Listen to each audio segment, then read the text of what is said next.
Il commença à leur enseigner qu'il fallait que le Fils de l'homme souffre beaucoup. Marc 8, 31.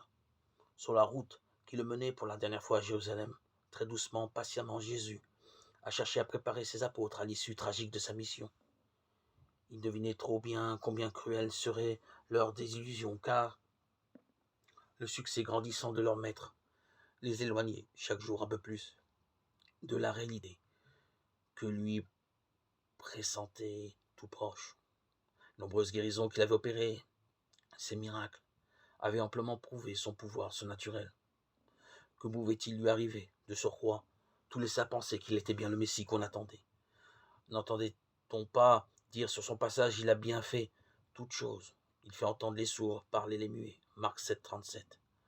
Comment leur faire comprendre et accepter que leur maître était effectivement le sauveur qu'on attendait, mais tout autrement qu'on ne l'attendait?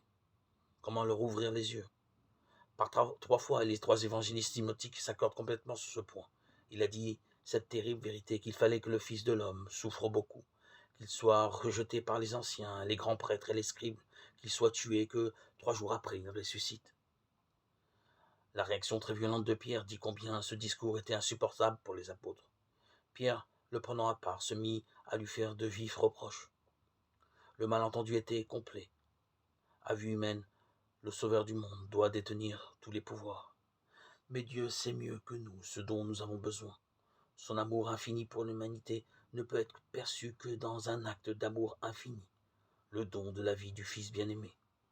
Il n'y a pas de plus grand amour que de donner sa vie pour ce qu'on aime. Jean 15, 13.